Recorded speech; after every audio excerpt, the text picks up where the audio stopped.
My name is Bobby.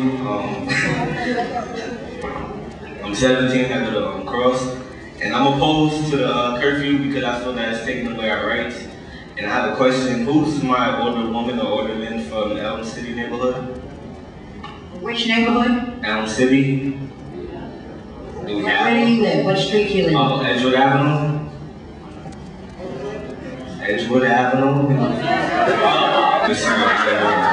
honestly, I've never seen her in my neighborhood, and I feel like if you're gonna try to combine the neighborhood and you're gonna try to take control of the neighborhood, you should be able to walk and talk to the kids and the students in the neighborhood and try to figure out first, then to come as a community, then talk. But I feel like you guys have, well, I don't know if you guys, but a number of community items has been closed down, like everybody else has said, and we no longer have a downtown to go to. We no longer have a mall. We don't have a movie theater. We don't have things that usually teens go to get along. And if you feel that if we are always outside and we get tired of each other or things like that, violence is gonna occur. And it's like, what can we do? We can try to open up community projects for the community and have the kids come together in a positive way. Because it seems like we're always talking about how bad we are. So it's like if you keep telling the kids they're bad, they're gonna act bad. So it's like come together and talk to the kids like you guys are doing, and talk in a positive way to us and about us, so we can act in a positive way. And that's really it. And have a downtown,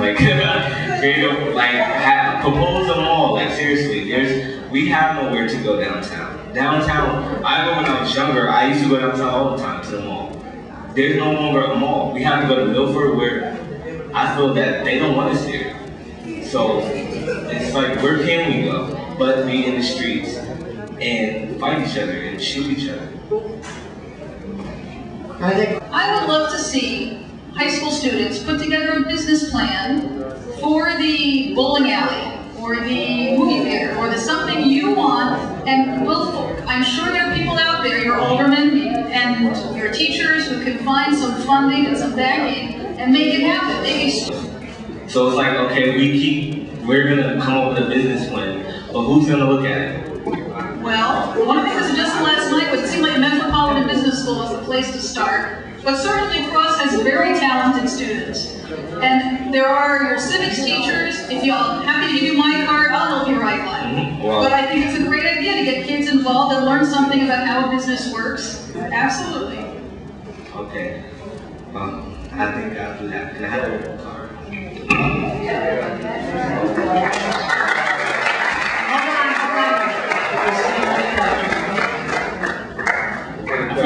My concern, there's two real issues that seem to be emerging as the youth have come forward.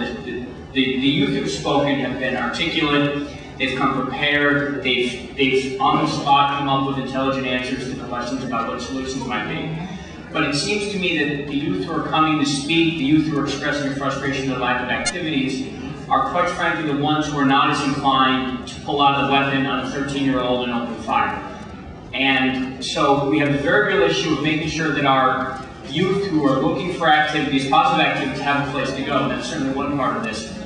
But the area where I'm lacking and need some information, and this is for anyone who comes to speak or anyone who's spoken would like to speak again, for the child out on the street right now who has access to a weapon or is carrying a weapon, whose first thought is that I will pull the trigger as a result of any confrontation. Is there anything we can do to bring them in, to engage them beyond arresting them? And but I'm seeing that there's two components. One is creating activities, and one is going to be part of the law enforcement program for the hardcores who I don't think would respond to opening up even a business or something. So that's something I'd like to put out there. So my view of the law enforcement is that half of it, I feel like they don't care about me. They don't care what I'm doing. Because half of them are coming out, they seem like they more harass me than protect me. It feels like they're being pushed in their mind that we're bad already. So it's like, okay, we have to treat them like every teen is bad. So if it's like you have to, I don't know what you can do in the law enforcement unless you have programs for cops, I guess, on the streets. Because you don't see that many cops come up to them, hey, how was your day today? What are you doing? Like, where do you want to go? Like, they just come move, go home. Okay, half the kids don't have homes to go to because their parents are doing whatever, and their kids, it's like, being outside is you feel more of a family with your friends. And maybe it is past 10 o'clock, but having that friendship, having that love that you don't get at home is why kids are out late. And not all kids are out late shooting and doing drugs or whatever you guys are saying. If you know someone who, when you're out, you may spend time with, who might be inclined towards violence, do you think that there's something that we could offer? Do you think if you said to them, hey, there's this great program I'm in, it's basketball, it's putting together a business plan, it's running a business, do you think that there's a way to draw them in? Or do you think that it's just a matter of that once they've reached a point where violence is believed to be the only solution, they're lost in this? Yes, because a lot of kids would be like, okay, I don't have to do this. I can just go to a program where I can do something to curb my violence. Because it seems when you have programs, violence goes down. And having a curfew is just telling someone to go in the house. That really doesn't say stop the violence. It's just saying go in the house at 10. There still is going to be violence. Just like it happened at 4:30. There's no time period on when violence is going to happen. It's going to happen. Law enforcement, I guess you can say, is the only way possible way that can help curb the violence in programs. But it was 4:30. What can you say? We can't go outside at 4:30 now. It's like it's really no possible way unless you just sit there and come up with a perfect plan, like business plan and solutions and programs to help curb the violence instead of just telling someone to go in the house.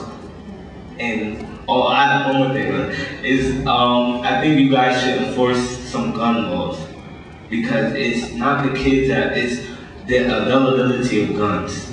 You can get a gun anywhere, and I feel like there should be some laws or something put in place to stop these gun productions and where the guns are available. That's where we should be going at first, because that's what's killing people. Guns are killing people, not people. So it's like you should have some stricter gun laws and how to obtain a gun. Then we should work on how teens should stop violence with each other. And your last point I think is crucial, that ultimately the real ambassadors to the youth out there who are committing these crimes are going to be you all, because you're their peers. And that message coming from an adult, a non-parent, an authority figure, a police officer may not resonate in the way that you all can. So that would be, I suspect, part of the solution is expecting you all to take this message forward if we provide the resources for you. So I appreciate having you speak. The police feel that all the kids are bad. They see a group of kids, they're bad, and the cops don't care about you. He kind of grouped all the kids together, we kind of grouped all the cops together. And many times what we try and do is teach the kids that cops are supposed to be your friends, supposed to be people that help you. And it seems like you have a kind of negative idea of that. What I'd like to offer you is an opportunity to speak to Mr. Colon. Mr. Colon in the back?